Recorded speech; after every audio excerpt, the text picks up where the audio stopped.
guys? Cajun Cardboard coming at you from the great state of Louisiana with another video where we take a deep look at the card ladder index for various cards. Today, it's probably one of my favorite cards in the world and a card that I'm sure everybody, even new entrants to the hobby, is going to be familiar with, the 1986 Fleer Jordan. We're going to look at the historical index over various time periods and compare the PSA 7, PSA 8, PSA 9, and PSA 10 from an investment perspective. It's really some interesting data.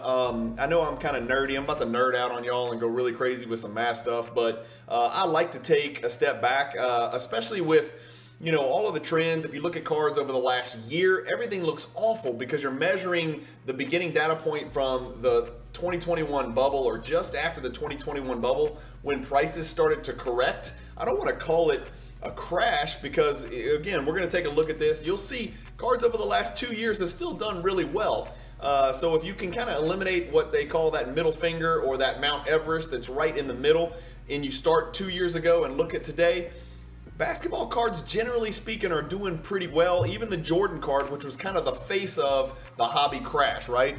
So let's get you over to Card Ladder here. I'm going to pull you up and put you in, share my screen with you here. So we've gone in Card Ladder. In Card Ladder, if you're a pro member, you can go over here on the left where you can see my cursor. You can click this compare icon right here. Plug in as many cards as you want here. I've plugged in the 10, the 9, the 8, and the 7. The graph is going to be not real helpful. Normally graphs are great and it provides super digestible information, and visually learning is a lot easier than kind of deciphering numbers, but the 10 is this red line up here, and it sells for so much that the numerical values on the left make all of the other lines for the 9, 8, and 7 look hilarious, right? So this graph alone, if it's not real helpful to show you what cards have gone up and down other than the 10, it is helpful to show you how much more valuable the 10 is than the 9, the 8, and the 7. Does that make sense? So let's scroll down. I can't really use the graph. We're looking at the last 3 months. And on this, I'm actually going to go backwards, right? We're going to look at 3 months, 6 months, 1 year, 2 years, and all time. And so I've got the cards sorted over here in this right column. Let me scroll down. As you can see, percentage change, okay? So I've got the cards sorted by percentage change, and we're going to go highest to lowest. So this is the part that really struck me, struck me as odd, right? So there's been this reaction in the hobby lately where high pop is bad, lower grades are bad, those cards are crashing, all of the money is flooding to the lower pop, higher end cards. Well, this is going to definitely blow your mind, and it bucks that trend. The 7 over the last 3 months has gone up 20%, and there's 64 sales of data to prove that, right? That's not a small sample size. The 7 has actually gone up almost 20%, 19.44%.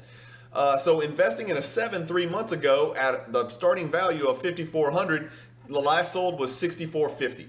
If we look at the 9, it's a 0, right? So perfectly flat, started at 24,000, finished at 24,000. And again, we know the 9's fluctuating between 22 and 26, something like that. The 7 looks to be on a noticeably upward trend, but look at the pop. It's a pop 3,000 card. It's a pop 3,897, and it's behind over 11,000 cards in front of it, right? So it's one thing to say, oh, it's only a pop 3897. Well, there's 11,000 8s and 9s combined in front of it, not to mention the 318 PSA 10s. So this flies in the face of that, base cards or flagship paper rookie cards in low grades are crashing down like they are for Kobe and, the LeBrons and things like that. The Michael Jordan PSA 7 over the last 3 months is going gangbusters. I don't know why. Let me know in the comments what you think about that. Maybe it's just a one-off, but 64 different data points would lead me to believe it means something. Let's zoom out. Let's go back to 6 months, okay? So over 6 months, the 7 is still up. So if we go back and measure it, that's 154 sales. The 7 is up over the last 6 months, 7.52%. The 8 is up. I'm sorry. You know what? We didn't even go back here. Let's go back to the 3 months because I didn't want to kind of overlook this. The 10 is by far the worst, right? Again, there's only 7 sales prices. If we look at the 10 up here, it sort of undulates, right? It sort of seesaws a little bit. The last 3 look to be right on the same level, 240, 252, 240. So we're looking at the 240, 250 range. The 10 is taking a bloodbath. 16% on a $250,000 card is a 48,000 difference. That, you feel that. You're going to feel that. That matters, right? Let's go look at the last 6 months, right? We're going to zoom out a little bit. Look at the same cards sorted in order by best percentage return. If you look in the right-hand column again, I'm sorry, get my face off your number here. The PSA 7 is still winning by a pretty large margin. It's up 7.52%. That's about 5 times as much as the 8 is up over that same 6-month time period.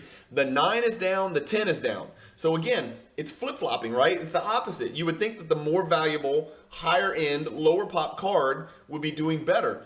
But the 2 higher pop cards in the lower grades are actually outperforming over the last 6 months. It makes no sense. Let's zoom out again. This is where things get a little bloody and a little too red for my taste. Over the last year, the PSA 8 has performed the best by losing the least. Okay, so it's only down 17%. The 9 is only down 24%.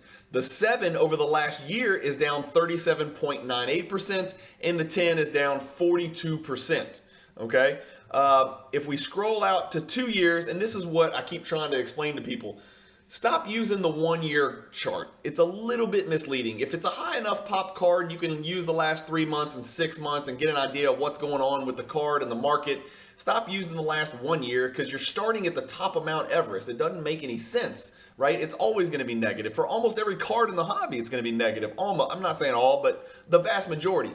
But if you scroll out to 2 years, I got a direct message last night on Instagram from somebody who was relatively new to the hobby, and he was asking, he's like, he came into the hobby in 2021, he's thinking about getting out, he's not sure, he's got some uncertainty about, what's the deal? I thought cards were going to go up, they haven't gone up, nothing's happened, and I tried to explain to him what's happened over the last 2 years isn't normal, right? Cards don't go up 80x and then go down 40x or crazy stuff like that. What's happened over the last 18 months to 2 years is absolutely bananas. I mean, look at this graph for the PSA 10.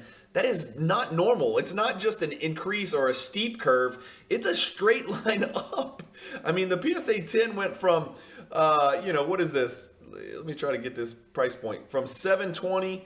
It's 720 up there. Over here, I can't pull it up, but you can look on here. It started at 96,000 2 years ago, and then it got all the way up to 720,000, and now it's settled back down. So if you look at the last year, you're starting from right here. Well, of course it's going to look down. But if you look at the last 2 years, if we could just draw a line straight from here all the way to the end point, what other asset is up 150%? That's a fantastic yield, and you're having fun doing it, and you're collecting the greatest player of all time and one of the best cards of all time. But if we look at the last 2 years, the Jordan PSA 10's up 150%, the 9 is 112%, and this is where it gets weird again. The 7 is more than double the return, even over the last 2 years, than the PSA 8. I just don't get it. I'm not sure why the PSA 8 is being beaten down compared to the 7. I mean, double the percentage yield, and these are huge sample sizes. I mean, this is 550 sales of the PSA 7. That's not an aberration. That eliminates any drastic swings one way or the other, right? 550 data points yielding a 72% means it really did go up 72% in the PSA 7. 829 sales of the PSA 8. And again, I get it. It is a larger population, but you don't just compare populations between 8s and 7s. I mean, if I'm buying a 7, I want to know how many 8s and 9s and 10s and 7s there are, right? I mean, the 7 could be a pop 40, right? You're not going to say, oh, it's only a pop 40 card. Well, there's 11,000 8s, 9s, and 10s. That doesn't make any sense. So it's just unusual for the 7 to more than double the rate of return of the PSA 8. That does not make sense to me. If we go back and we look at all time, and this is where it gets just nuts, right? And this is where it gets just totally epic. Card ladder tracks all the way back to 2004. Again, the graph ain't going to be super helpful other than to show you how ballistic the PSA 10 went. But in order now, you've got the 10s, the 9s, the 7 is again outperforming the 8, right? Obviously, the 10, what happened with the 10 since 2004, it started at 6,000. Again, this is just from 6,000 to 240,000. The card go all the way up to 720,000 or or whatever. But just going from 6 to 240 is a 3,900% increase. The 10 is clear, far and away your best investment long term. And I think that's why a lot of older investors, throw out the anomaly between the 7 and the 8 here. Older investors, more experienced hobbyists, myself included, not that I'm the most experienced, but I hang in the same circles with some really intelligent, really savvy collector / business people / hobby savants that I just, I picking up little pieces of education from these guys on a daily basis. I mean, whales, right? I'm a minnow next to these whales. Those guys have always said, get the best one, get the lowest pop one, get the lowest serial numbered, get the highest quality grade. When in doubt, always err on buying the most rare, the most scarce, the highest grade, the lowest serial numbered. Demand does matter, but I think in the long run, as we can see, part of the thing that I hear in the hobby is like, well, invest in the 9. It's a better investment because not everybody can afford a 10. Well, that's fine, but you only need 2 people to fight over it, is something that I like to kind of keep in mind. I only need 2 people to fight over a PSA 10 86 Fleer. I don't need, a million people worldwide to want the thing for the value to go up. You only need 2 people to think it's worth $100 million or $20 million or whatever. And the same can be said for Honus Wagner. I'm not in the market for Honus Wagner. Guess what? Neither is a single person that I've ever spoken with in my entire life in the market for a Honus Wagner. But that card's done pretty well as far as a percentage return. And so you just got to remember there's always 2 sides of it. And sometimes when that supply is so drastically low, not that 318 is drastically low, but when supply is so drastically low, your demand doesn't necessarily have to match. It can still cause the price to rise in an exorbitant way. And so if you look at the all-time results, obviously the 10 has outperformed the 9, which has outperformed the 7 and the 8 by a really large margin. But again, you didn't do bad if you invested in the 7 or the 8. But I just don't understand this 7-8 dichotomy. Maybe somebody can comment and let me know what they think about that. That's the first thing that jumped out to me. Everything else is about what I expected. Again, where else in the world other than this hobby can you go buy something that's just fun to look at? If it had gone up 12%, I would be thrilled, right? You would love to have a Jordan PSA 10 in your collection, even if it went up 5%, 10%, 20%, whatever. You're not, most people aren't buying that card to turn around and flip the dang card. You want it because you want to have it. You want to look at it. You want to show it off. You want to flex it. You want to, talk about it, which I'm doing here today. And in all transparency, I have a Jordan 10, but I also have a 9, 8, and a 7. So I'm not telling you to pick and choose any of these. And I'm not telling you to go buy any of these. We may not have seen the bottom yet, right? Okay, so if we look at the last 3 months, again, maybe we haven't. Look, it's still going down. So obviously I'm not out there telling you to go buy a 10. I'm not selling mine. I'm also not selling my 8s, my 9s, or my 7s. I don't have any 7s, my 8s or my 9s. So I don't know if we've hit the floor. Maybe we have. I'd love to hear your comments about whether we have hit the floor, whether there's another run-up coming for this 86 Fleer card, or whether there's still some more attrition to go. Because, again, I'm not going to sit here and hide the ball. The elephant in the room is that this is a very high pop card in 9, 8, and 7. Very high pop. I mean, you're talking about 8,000 PSA 8s. You're talking about 2,800 PSA 9s. The reason those cards, I think, may still have flattened out is because there's just so many people who want the damn card. Demand is so outrageously gigantic for the 9s, especially because 10s, you just don't see them very often. 64 sales, for the 10s, 7 sales in the last 3 months, so maybe 2 a month. I think that's a lot. I think at some point in the next 3-4 years, I think we start seeing maybe 1 every couple months. I mean, for a while there, we never saw the damn card sell.